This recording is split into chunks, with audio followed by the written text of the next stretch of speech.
everybody, happy Sunday. Do you love my wind machine? Otherwise known as a fan, because it's hot. Today I want to talk about rest. If you take anything away from today's episode, it's that rest is productive. So if you're anything like me, and you think you've got to get a million things done every day, even in a pandemic, it's not true. And I feel like I said this before, but it's worth repeating in case this is the first episode you watch. So something to remember is that, and this took me literally until about a month to 6 months ago to really learn and then really start practicing. And I've had my sister and one of my best friends try to teach me this for at least a decade, where they said, you are allowed to take a day. You're allowed to take 2 days. You're allowed to take a week, and not just when you vacation and go run away from it all, but like if you need a day to just be in bed, be on your couch, veg out, watch TV, ignore your phone, like if you have a day where you don't quote unquote get anything done, like it's okay. And my issue with that forever was that I thought it was a waste of time, that I thought it was a waste of this life, the gift of this life that we have been given.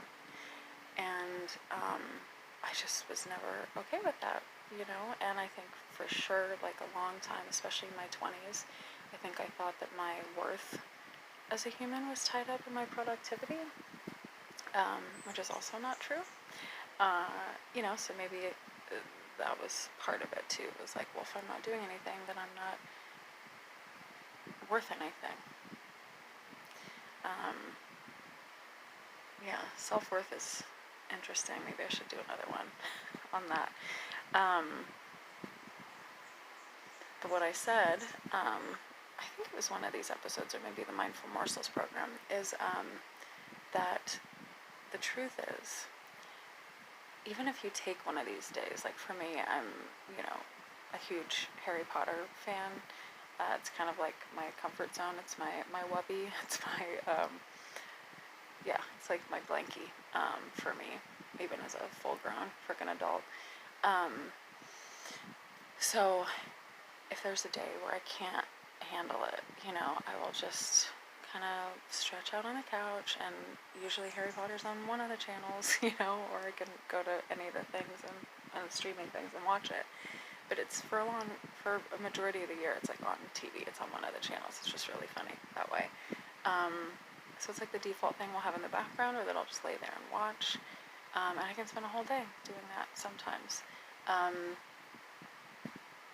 have other guilty pleasure movies that I don't know that I'll share with you today, but, you know, that are just like a safe place for me. And I think growing up loving TV and film so much, you know, it's part of the reason I wanted to be an actor. I've just always been enthralled by what they can do, you know, either inspire creativity in me, provide comfort, give me something to think about, an escape, you know.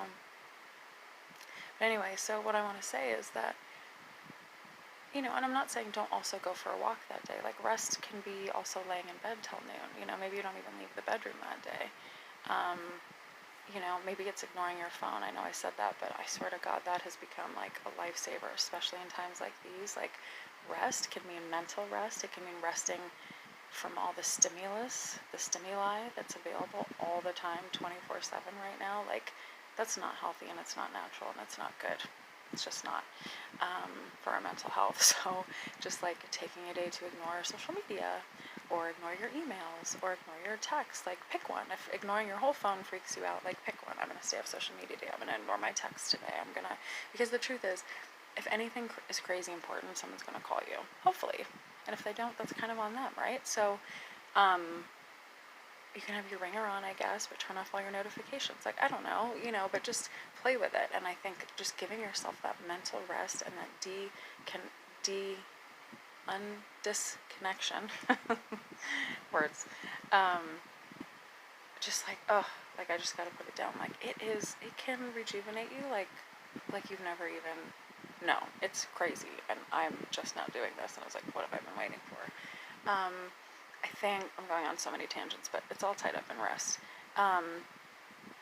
If you were an entrepreneur before the pandemic, and now most of us who are lucky enough to work from home, if you're working from home and finding that challenging, then you have like a taste of what even are weekends.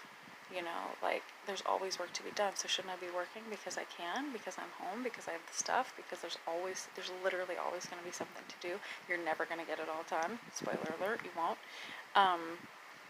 So creating these really clear boundaries for yourself, these transitions, of, okay, it's the end of my work day.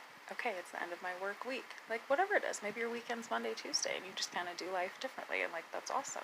Do whatever works for you, but, carving out these moments to rest or just to play. Like, can you have a moment to, maybe you have, like, a Zoom game night. We've done that a couple times, Zoom poker. Just find a way to connect safely, whatever feels good and right to you.